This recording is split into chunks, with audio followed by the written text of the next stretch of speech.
जौनपुर गांव में रघु नाम का एक बहुत ही गरीब कुम्हार रहता था। वह अपनी पत्नी राधा के साथ एक टूटी फूटी झोपड़ी में दिन काट रहा था।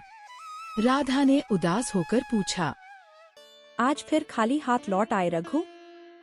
रघु ने गमछा रखते हुए कहा, क्या करूं राधा, आजकल प्लास्टिक के बर्तनों के आगे हमारी मिट्टी की सुराही कौन खरीदता है। शहर से आने वाले व्यापारी अब गांव में भी प्लास्टिक का सामान बेच रहे हैं। अगर ऐसा ही चला तो चूल्हा जलाना मुश्किल हो जाएगा। राधा ने एक गहरी सांस ली और अपने काम में लग गई। अगले दिन राधा गांव के हैंडपंप पर पानी भरने गई। वहां गांव की जमींदार की पत्नी चंपा और उसकी सहेलियां पहले से मौजूद थीं। राधा ने अपनी बाल्टी लाइन में रखी ही थी कि चंपा ने उसे पैर से ठोकर मारकर दूर कर दिया। अरे ओ, दिखती नहीं हम यहाँ खड़े हैं? 2 टके की हैसियत नहीं और हमारे बराबर में बाल्टी रखेगी? पहले हम भरेंगे, फिर जो पानी बचेगा वो तुम जैसे लोग ले जाना। राधा की आंखों में आंसू आ गए, लेकिन वह कुछ बोली नहीं। चुपचाप एक कोने में खड़ी रही। चंपा और उसकी सहेलियां हंसते हुए वहां से चली गईं। राधा पानी भरकर भारी मन से घर लौटी। घर आकर राधा ने रघु को सब बताया। रघु ने उसे समझाते हुए कहा, राधा, सब समय का खेल है। मेरे दादाजी के समय में पूरा गांव हमारे घर के बर्तनों का इंतजार करता था। आज वक्त हमारा नहीं है, इसलिए अपमान सहना पड़ रहा है। उसी रात गांव में भयानक आंधी तूफान आया। रघु की झोपड़ी की छत कच्ची थी। तेज हवा के साथ बारिश ने कहर ढा दिया। राधा चिल्लाई, रघु, देखो कोने से पानी टपक रहा है, हमारा सारा आटा गीला हो जाएगा। दोनों ने मिलकर घर के बर्तनों को बचाने की कोशिश की, लेकिन बारिश इतनी तेज थी कि घर में पानी भरने लगा। राधा ने सुझाव दिया, हमें कुछ करना होगा। रघु, तुम सामने वाले सेठ दीनानाथ के गोदाम में हमारा थोड़ा सामान रखवा दो, नहीं तो सब बर्बाद हो जाएगा। रघु दीनानाथ के घर गया। दीनानाथ और उसकी पत्नी चंपा, वही जिसने पानी भरने से रोका था, बरामदे में चाय पी रहे थे। रघु ने गिड़गिड़ाते हुए कहा, सेठ जी, बड़ी मुसीबत है। क्या मैं अपनी अनाज की 2 बोरियां आपके गोदाम के एक कोने में रख सकता हूं? मेरी छत टपक रही है। चंपा ने रघु को देखते ही मुंह बनाकर कहा, अरे वाह, खुद के घर में खाने को नहीं और हमारे गोदाम में जगह चाहिए? भागो यहाँ से, हमारा गोदाम क्या खैराती है। दीनानाथ ने भी हाथ झाड़ दिए और कहा, आरी जाओ भाई, यहाँ जगह नहीं है। रघु अपमानित होकर लौटा। राधा ने पूछा, क्या हुआ रघु? उन्होंने मना कर दिया। गरीबों की मदद कोई नहीं करता राधा। राधा ने दृढ़ता से कहा, कोई बात नहीं, हम उस अनाज की बोरियों को ऊंचे पलंग पर रखेंगे और उसके ऊपर प्लास्टिक की शीट और अपनी रजाई डाल देंगे। भगवान हमारी रक्षा करेंगे। उन्होंने ऐसा ही किया और जैसे तैसे रात काटी। कुछ दिन बीते, बारिश थमी, लेकिन रघु का काम ठप था। एक दिन रघु गांव की चौपाल पर बैठा था। वहां चर्चा हो रही थी। सुना है अगले महीने शहर में हस्तशिल्प मेला लगने वाला है। वहां बड़े बड़े अफसर और विदेशी लोग आएंगे। जो भी अपने हाथ की कला दिखाएगा उसे इनाम मिलेगा। रघु दौड़कर घर आया। राधा, राधा, एक उम्मीद की किरण जागी है। शहर में मेला लगने वाला है। अगर हम वहां अपनी कला दिखाएं तो शायद हमारे दिन बदल जाएं। राधा खुश हुई, लेकिन फिर उसका चेहरा उतर गया। लेकिन रघु, हमारे पास तो अब वो औजार भी नहीं है और नहीं मिट्टी खरीदने के पैसे। पिताजी का वो पुराना चाक तो कब का जाम पड़ा है। रघु ने अपनी पुरानी संदूक खोली और बोला, याद है राधा, पिताजी कहा करते थे कि हुनर कभी मरता नहीं। यह देखो पिताजी की डायरी। इसमें मिट्टी के खिलौने और मूर्तियां बनाने के ऐसे तरीके लिखे हैं जो अब कोई नहीं जानता। तो फिर देर किस बात की? मेरे पास शादी की एक छोटी चांदी की पायल बची है। उसे बेचकर रंग और मिट्टी ले आते हैं। और वो पुराना चाक, उसे हम दोनों मिलकर ठीक करेंगे। अगले दिन से उनकी तपस्या शुरू हुई। रघु ने और राधा ने मिलकर उस भारी पत्थर के चाक को साफ किया, उसमें तेल डाला, राधा ने अपनी पायल बेचकर सबसे अच्छी मिट्टी मंगवाई। रघु ने उत्साह से कहा, राधा, मैं आकार दूंगा, तुम उनमें वैसे ही रंग भरना जैसे पिताजी भरते थे। प्राकृतिक फूलों के रंग। दिन रात एक करके उन्होंने काम किया।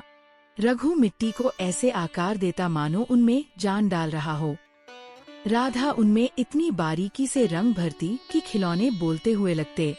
उन्होंने दिए, गुल्लक और नाचती हुई गुड़िया बनाई। मेले से 2 दिन पहले उनका घर सुंदर मूर्तियों से भर गया। राधा ने एक गुड़िया को देखते हुए कहा, ये तो बहुत सुंदर है रघु। वे दोनों सामान को एक बैलगाड़ी में लाद कर शहर के मेले की ओर निकल पड़े। रास्ते में चंपा और दीनानाथ अपनी कार से गुजर रहे थे। अरे देखो जी, ये रघु और राधा भी शहर जा रहे हैं। जरूर वहाँ भीख मांगने जा रहे होंगे। और फिर उनकी गाड़ी धूल उड़ाती हुई आगे निकल गई। मेले में रघु और राधा ने एक छोटा सा स्टॉल लगाया। उनके पास कोई बड़ा बैनर नहीं था, बस उनकी कला थी। जैसे ही मेला शुरू हुआ, लोगों की भीड़ फैंसी दुकानों की तरफ भागी। रघु का दिल बैठने लगा। राधा ने कहा, धीरज रखो रघु। तभी एक छोटी बच्ची वहाँ आई। मम्मी देखो, यह गुड़िया कितनी प्यारी है। उस बच्ची की माँ रुकी। उसने गुड़िया हाथ में ली। अरे, यह तो बिल्कुल वैसी ही है जैसी मेरे बचपन में मिलती थी। इसमें प्लास्टिक की चमक नहीं, मिट्टी की सौंधी खुशबू है। देखते ही देखते वहाँ भीड़ लग गई। रघु और राधा के बनाए खिलौने और मूर्तियाँ इतनी जीवंत थीं कि लोग मुंह मांगी कीमत देने को तैयार हो गए। शाम तक उनका सारा सामान बिकने की कगार पर था। तभी वहाँ एक बूढ़े सज्जन आए। उन्होंने सूट बूट पहना था, लेकिन आंखों में एक तलाश थी। उनकी नजर रघु के स्टॉल पर रखी एक विशेष नटराज की मूर्ति पर पड़ी। बूढ़े सज्जन ने कांपते हुए हाथों से मूर्ति उठाई। यह मूर्ति तुमने बनाई है? रघु ने हाथ जोड़कर कहा, जी बाबूजी, यह मेरे और मेरी पत्नी की मेहनत है। उस आदमी ने अचानक पूछा, तुम्हारे पिता का नाम क्या शंकर था? जी, आपको कैसे पता? उस आदमी की आंखों में आंसू आ गए। बेटा, मेरा नाम विमल सेठ है। बरसों पहले मैं और तुम्हारे पिताजी शंकर गहरे दोस्त थे। हम दोनों ने मिलकर शहर में एक दुकान शुरू करने का सपना देखा था। तुम्हारे पिता की कला और मेरा पैसा। लेकिन वह आदमी रुका। लेकिन मेरे मन में लालच आ गया था। मैंने तुम्हारे पिता के बनाए डिजाइनों को अपना बताकर बेच दिया और सारा मुनाफा हड़प लिया। तुम्हारे पिता ने स्वाभिमान के कारण मुझसे कभी कुछ नहीं मांगा और वापस गांव चले आए। बाद में मुझे पता चला कि गरीबी में उनका देहांत हो गया। रघु और राधा सन्न रह गए। विमल सेठ ने रघु के हाथ पकड़ लिए। मैं सालों से उस हुनर को ढूंढ रहा हूँ। आज इस नटराज की मूर्ति में मुझे वही शैली दिखी जो शंकर के हाथों में थी। भगवान ने मुझे प्रायश्चित का एक मौका दिया है। बेटा, क्या तुम मुझे माफ करोगे? रघु की आंखों में आंसू थे। बाबूजी, पिताजी कहते थे कि माफी सबसे बड़ा दान है। अगर आपको अपनी गलती का एहसास है, तो मेरे पिताजी की आत्मा को शांति मिल गई होगी। विमल सेठ ने कहा, नहीं बेटा, सिर्फ माफी से काम नहीं चलेगा। मैं शहर में एक बहुत बड़ा आर्ट गैलरी खोल रहा हूँ। मैं चाहता हूँ कि तुम और राधा वहाँ के मुख्य कलाकार बनो। तुम जो भी बनाओगे वह देश विदेश में जाएगा, और जो पैसा मैंने तुम्हारे पिता का हड़पा था वह ब्याज सहित तुम्हें वापस मिलेगा। मेला खत्म होने तक यह खबर पूरे गांव में फैल गई। जब रघु और राधा गांव लौटे तो वे अब गरीब मजदूर नहीं थे, बल्कि शहर के बड़े कलाकार बनने वाले थे। अगले दिन दीनानाथ और चंपा उनके घर के बाहर खड़े थे। रघु भैया, सुना है तुम शहर जा रहे हो? चंपा की आवाज में अब वो अकड़ नहीं थी, बल्कि डर और शर्मिंदगी थी।